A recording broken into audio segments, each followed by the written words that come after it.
Welcome to this presentation where we ask the question, are you frequently emotionally exhausted? Being highly sensitive means that you experience feelings, emotions and thoughts more deeply than other people.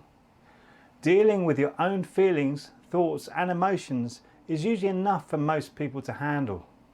Being highly sensitive will make you an empath to a greater or lesser degree, and this means you take on other people's problems, almost like they're your own.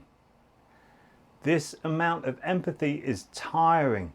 You become exhausted. At the end of a long day, dealing with all of the problems that arise for you and the people around you, it becomes harder to put these problems to bed. They increasingly start to interrupt your rest time, so you become more and more stressed. Your brain and your nervous system cannot distinguish between a real threat or a perceived threat, and now your nervous system feels like it is under attack because of this constant pressure on you. Something will break, and that will lead to a complete collapse. You start to feel numb, withdrawn, or even isolated. You can't cope with any more things happening to you. You are close to throwing it all up in the air and walking away, but there is literally nowhere to go. It is a dilemma I have faced being highly sensitive.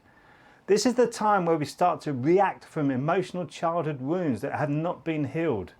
We live in a whitewashed society where it barely breaks the surface of how to heal a problem.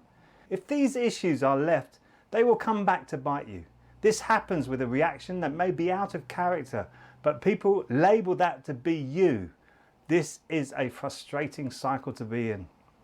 We are usually offered the solution to these problems as a sugarcoating, that is, to heal the symptom rather than the actual cause. When we deeply analyse what is happening with us internally, we can start to recognise the cycles and then start to work out where they came from.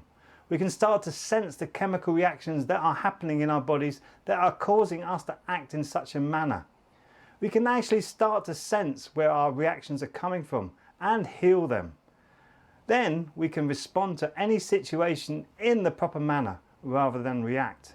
There is a big difference there. One leads to trouble, the other leads to peace. You need to be able to realise that choice you have inside of you.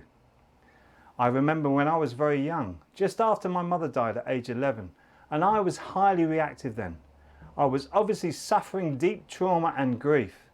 I used to react in the most violent ways when anyone called me a bastard. All that means is that you are born out of wedlock, and today I do not hear that word being used so much.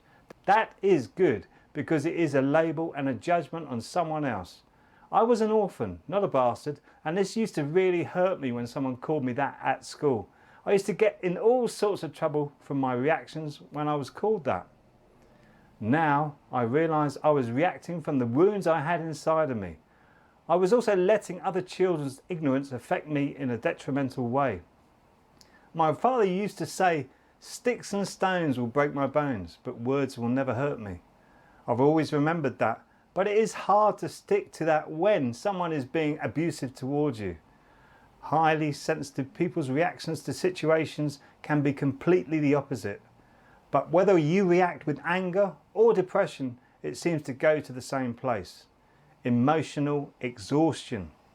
I used to react by withdrawing from situations where people would label me as being depressed, or occasionally I would explode where people would call me over-emotional. It may well be true that my reactions were extreme, but that is because I feel them so intensely inside. This does not make me a bad human being in any way. It only means that I was not using my sensitivity to my best advantage during these moments of intense reaction. Take time for yourself. Make sure you can rest properly. Ground yourself in nature and get outside. The colour green is scientifically proven to be very healing, so get out into the forest or the woods so you can experience the healing qualities. Take some deep breaths and really sense how you are feeling when you are out in nature.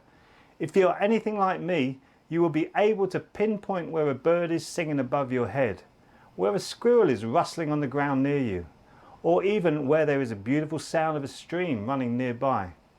You will feel all of this more deeply than other people, so learn to appreciate it more. This will really help with emotional exhaustion. I do deal with this in my online course called the Dream Method. I cover many aspects of being highly sensitive to help you soothe the issues you are suffering from and help your emotional exhaustion. To see the free webinar, all you need to do is click the link below. The rest is self-explanatory. I look forward to seeing you soon in the next video. Be well and keep shining.